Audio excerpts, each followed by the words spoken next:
Outubro de 2017 foi um mês pródigo na política brasileira. Decisão do Supremo Tribunal Federal afetou o Senado e, na Câmara dos Deputados, o processo contra o presidente Michel Temer. Para falar sobre a conjuntura política, recebemos no estúdio da TV Senado o senador Renan Calheiros, do PMDB de Alagoas. Senador, desses dois fatos, qual que tem mais impacto na política brasileira a médio e longo prazo? Eu acho que os dois fatos têm impactos grandes. Tanto a decisão do Supremo, porque o Supremo decidiu que pode sim tomar medidas cautelares.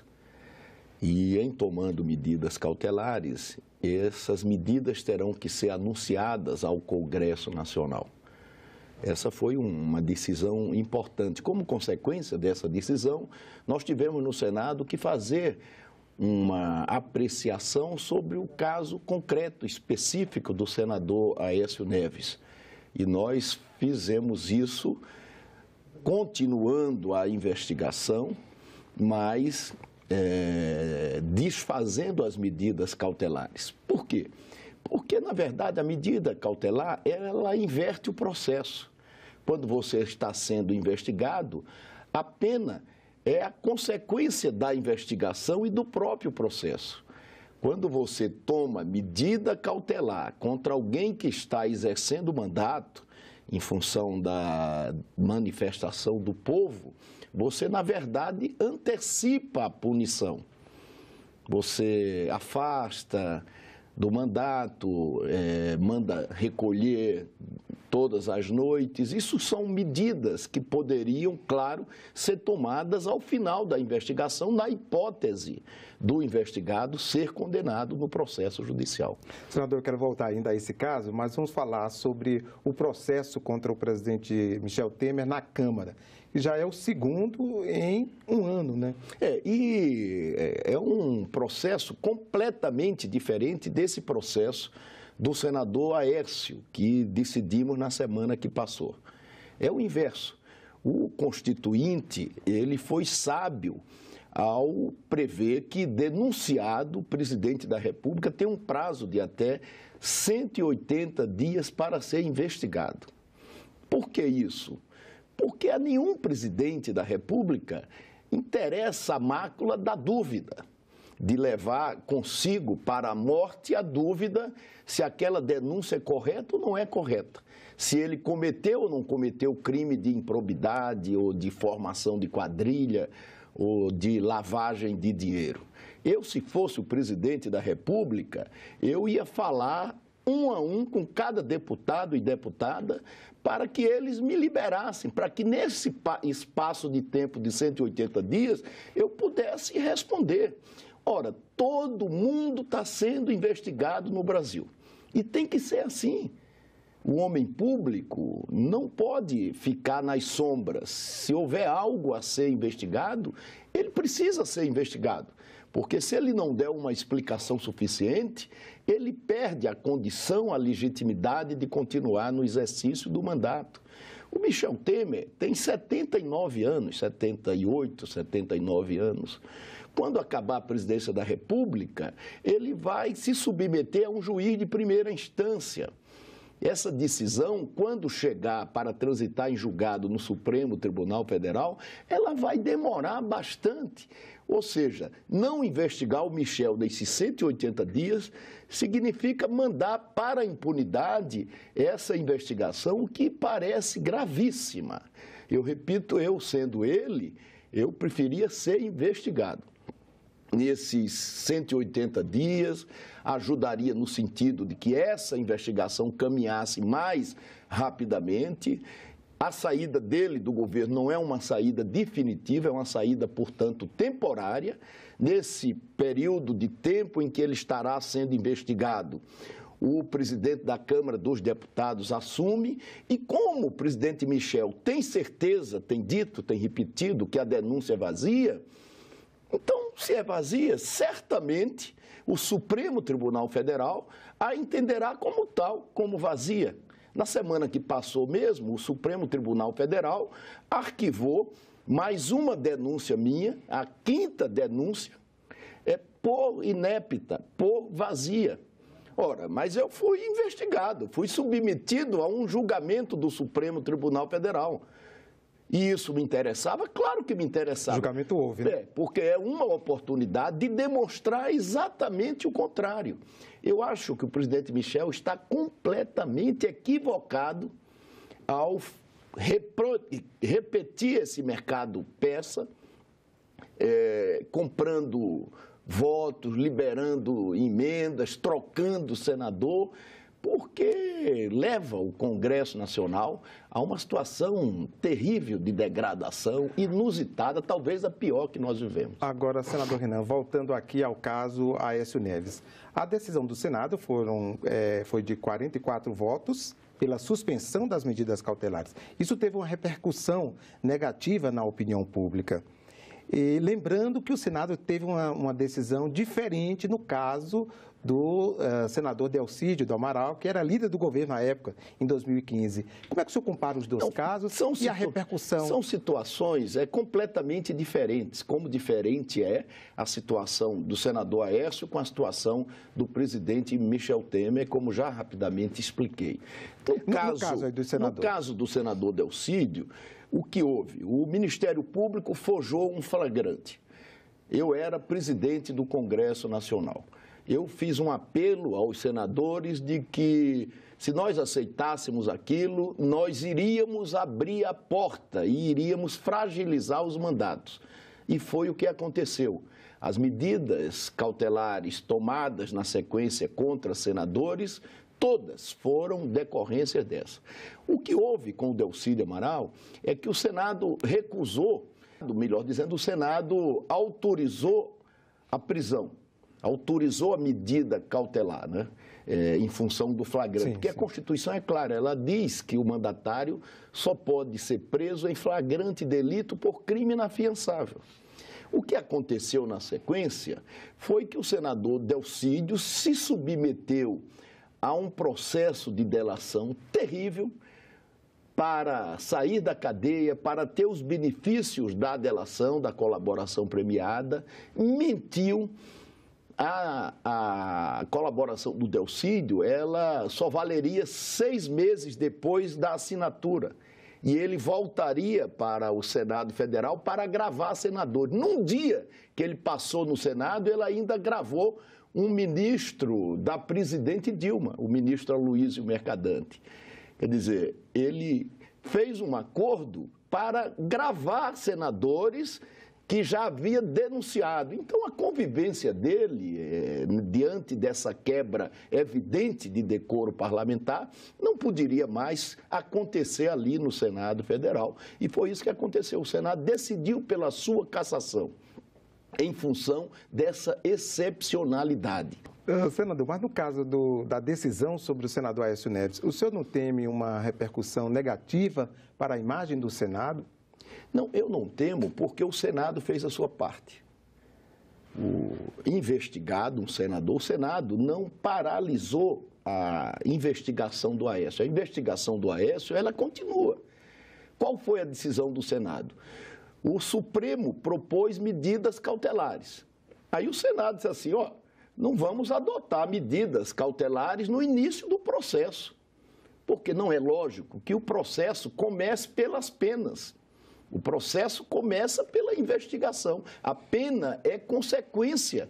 Você não pode afastar do mandato, recolher em casa às noites, antes de investigar, antes de condenar. Ninguém pode prejugar ninguém, eu muito menos, mas ninguém pode prejugar ninguém, nem juiz pode prejugar ninguém. Senador, nós tivemos algumas mudanças aí com relação à reforma política, impacto nas eleições de 2018. Como o senhor avalia e o que o senhor acha que ficou faltando ainda para esse cenário em 2018? Eu acho que nós deveríamos ter feito, como cobra a sociedade, uma reforma política mais profunda, mais transparente, mais verdadeira, a partir dos erros que a política nacional tem somado ao longo dos anos. Essa reforma que se fez foi uma reforma superficial. E acho que você garantir financiamento privado através da pessoa física para o candidato que tem dinheiro, isso é algo discriminatório, porque retira o direito igual, a oportunidade igual aos outros candidatos. Ora, se você tem dinheiro para, com os seus recursos, com os recursos da sua empresa, através da sua pessoa física, financiar uma campanha milionária, e eu não tenho, vou disputar só com dinheiro público, é evidente que não foi garantido a mim a igualdade, né, de condição para disputar uma eleição contigo. Então, eu acho que nós deveríamos ter feito financiamento privado, empresarial, mas com critérios, com transparência, com um limite, com um teto, para que as empresas não sejam donas dos candidatos, como lamentavelmente em alguns casos aconteceu. A outra coisa é o seguinte, nós chegamos a um nível de degradação tal na política brasileira que você todo dia faz um esforço para comprovar um crime de apropriação indébita ou de lavagem de dinheiro a partir, pasme, da informação que você tem de doação eleitoral publicada nas contas oficiais, no Tribunal Superior Eleitoral. E aponta assim, ó, esse aqui é propina, esse aqui não é isso. A corrupção, ela existe, ela precisa ser permanentemente combatida, mas não é verdade que a corrupção é sistêmica, que atinge a todos igualmente. Eu mesmo me coloco sempre à disposição para responder qualquer investigação, porque na presidência do Senado Federal, eu comandei a votação dessas leis todas que permitem hoje o Brasil ser, do ponto de vista da legislação, o país mais aparelhado da América para combater a corrupção. Nós temos juízes como Moro, Valisney, porque nós temos uma legislação que permite que eles cheguem a esse patamar. Eu sempre defendi a Lava Jato. Eu acho que a Lava Jato vai consagrar avanços civilizatórios para o Brasil. O que eu não defendo e acho que nenhum brasileiro deve defender são os excessos da Lava Jato ou de qualquer operação. Agora... É você prender para delatar, é você encadear a prisão provisória numa previsão maior, depois levá-la até o julgamento em primeira instância. Uhum. Eu acho que isso, do ponto de vista do Estado de Direito, das garantias, né, da defesa que deve ser assegurada, é um retrocesso muito grande no Brasil. Senador, o senhor falou em degradação, né, dos costumes políticos no Brasil. O que levou a isso, né? Nós estamos aí com 30 anos de democracia, depois do regime militar. Por que o Brasil chegou a esse ponto? Eu acho que o Brasil, ele conduziu sempre mal a sua política. Lá atrás, nós fizemos uma reforma política profunda e 12 anos depois, o Supremo Tribunal Federal entendeu que aquela reforma não deveria acontecer com relação à cláusula de desempenho, à cláusula de barreira. Eu acho que, de todos os males da política brasileira, talvez aquele tenha sido o maior. Essa pulverização de partidos políticos. Todo país do mundo civilizado que você tem o presidencialismo, mesmo um presidencialismo desse aí de cooptação ou de coalizão, você tem 3, 4, 5 partidos. A Alemanha agora incorporou o 5º partido. Você, numa democracia consolidada com 5 partidos, você pode até se dar o luxo de fazer financiamento público, né? Porque o dinheiro dá lá. O que é impossível na prática é você pretender financiar 35 partidos políticos como no Brasil. E como dar estabilidade política, construir uma base de sustentação duradoura com esses 35 partidos políticos? Como você juntá-los em torno de um programa e não em torno da distribuição de cargos? Nessa votação do Aécio, eu até estava torcendo para que o Aécio tivesse 41 votos. Mas eu estou aqui no Senado há muito tempo, mas eu nunca vi um mercado persa naquela extensão. Eu disse até brincando outro dia que o Michel, a sua família, o Michel parece que é grego, ou é turco, não sei, ou libanês. Eu considero que os libaneses, os gregos, os turcos, os chineses contribuíram muito para que nós tivéssemos avanços comerciais no Brasil. Nós devemos a eles muita coisa. Mas o Michel Temer, mesmo libanês que seja, ele não tem o direito de transformar o Congresso Nacional, como presidente da República, num mercado persa, num comércio onde se compra tudo e se vende tudo. Ele não pode transformar o Brasil numa 25 de março, aquela rua que tem lá em São Paulo, porque o Congresso Nacional, ele não pode se nivelar a tudo isso. O Congresso tem que ter uma agenda, tem que defender o interesse do país, tem que ficar contra quando, por um decreto para ter voto, o presidente da República quer restaurar um decreto, uma portaria, sei lá, quer restaurar a escravidão. Nós tivemos avanços grandes no Brasil e isso tudo precisa ser protegido. Você não pode fazer o desmonte, acabar com o movimento sindical, você não pode regulamentar a terceirização. Nós temos 14 milhões de trabalhadores terceirizados no Brasil. Na medida em que você aumenta isso, você precariza. Agora, senador, o senhor falou aí na questão da portaria do Ministério do Trabalho, né?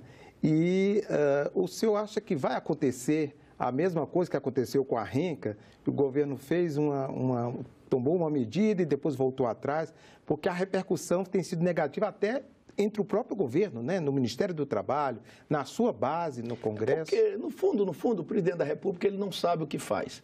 O recuo da Renca, a Renca, ela assegurava interesses privados, né?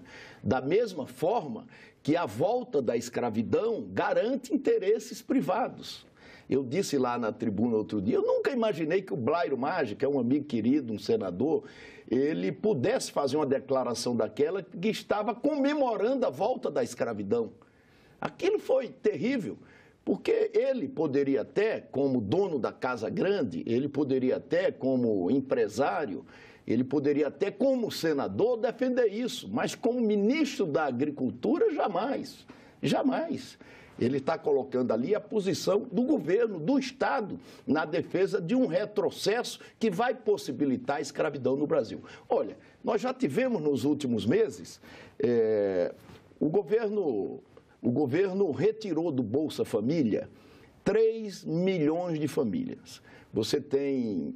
Cada família você beneficia com o programa 3. Se você multiplicar isso, são 9 milhões.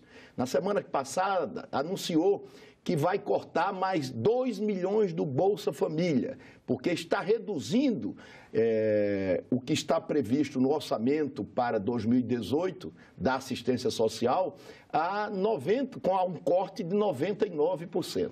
O governo regulamentou a terceirização. Precarizou, nós já temos no Brasil 14 milhões de trabalhadores terceirizados. Isso tudo precariza e abaixa o salário e aumenta o tempo de trabalho. Isso se faz exatamente para isso. O governo permitiu a pejotização. Isso é um crime com a classe média. Enquanto a classe média paga lá os impostos, com a pejotização, você faz um planejamento para pagar menos imposto. O governo agora faz esse decreto da volta do trabalho escravo. Quer votar a reforma da Previdência para revogar direitos. Meu Deus, todo país do mundo faz reforma da Previdência, mas uma reforma da Previdência para a década. Não é uma reforma da Previdência para até o fim, definitiva. O erro do Meirelles foi brutal. Ele apresentou a reforma da Previdência como uma reforma para se obter 800 bilhões de reais num prazo de 10 anos. Em que o governo está acertando, senador? Ou seja, ele queria fazer uma reforma da Previdência para resolver às custas dos trabalhadores, dos aposentados, os problemas fiscais do Brasil todos. Não dá, né? O resultado é que nós fomos para um déficit de 159 bilhões E a gente vê todo dia na imprensa, e eu fico até triste, que a economia está se levantando, voltou a crescer. Esses são os acertos do governo? Não é verdade. Não é verdade. O que é economia? Para as pessoas que, como eu, não entendem muito de economia. O que é economia? Economia é consumo, economia é investimento, economia é gasto público e economia é comércio exterior. Se esses 4 fundamentos estão caindo, diminuindo, como é que vai crescer o PIB? Se você não tem o consumo crescendo, se você tem o gasto público aumentando, se você não tem investimento, houve um corte no início de 40 bilhões e depois cortou-se mais tudo que se podia. E se você tem um comércio exterior que teve um superávit em função da super safra agrícola, né, consequência dos avanços do agronegócio, que teve um aumento de 10% esse ano, não vai ter mais certamente no próximo ano, quer dizer, isso na verdade não está crescendo, é muito ruim. Para voltar a crescer, nós precisamos retomar o investimento, nós precisamos elevar o consumo, nós precisamos ter um superávit maior na balança comercial e precisamos controlar o gasto público. Senador, o senhor tem muito para falar, eu acho que a gente vai ter que convidar aqui para um outro momento. E eu estou aguardando. Só para encerrar, eu gostaria que o senhor confirmasse aqui para mim, em primeira mão, se o senhor é candidato a um 4º mandato como senador por Alagoas e quem o senhor deve apoiar para presidente, como o senhor vê o cenário político aí presidencial em 2018. Eu acho que está muito ainda nebuloso. Você não tem ainda clareza com relação aos candidatos e a quantos partidos terão representantes na própria eleição. O Brasil vive uma crise, recessão, desemprego, crise política. Nesses últimos anos nós tivemos até um cenário novo na vida nacional, que foi alguma dificuldade na relação com os poderes, que graças a Deus nos momentos mais agudos se entendem no sentido de superar, não essas crises, mas essas rusgas institucionais. Mas eu deverei ser candidato. A generosidade do povo de Alagoas já me elegeu 3 vezes como senador.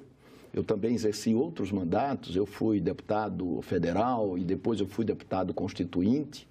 Antes eu já havia sido deputado estadual, então não está definido, mas é natural que eu possa ser candidato em Alagoas.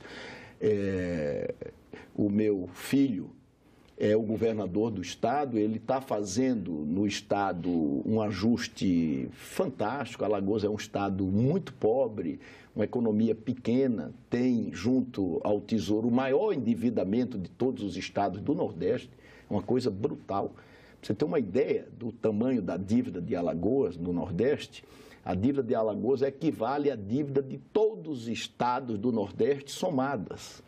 E a nossa economia é pequena, mas ele fez um ajuste e está dedicado de tal forma que hoje o estado de Alagoas, pasme, é talvez o estado do Nordeste do Brasil que tem mais recursos próprios para fazer investimento. Então, eu estou aqui como senador, ajudando. Quando eu estava na presidência do Senado, eu fiz uma agenda de interesse da federação, dos estados e dos municípios. Nós aprovamos a repatriação, aprovamos mais 1% para os municípios no fundo de participação dos municípios. E agora eu vou trabalhar para dar continuidade, né? A securitização das dívidas, a liberação para os investimentos a partir de empréstimos concedidos pelos bancos do governo federal.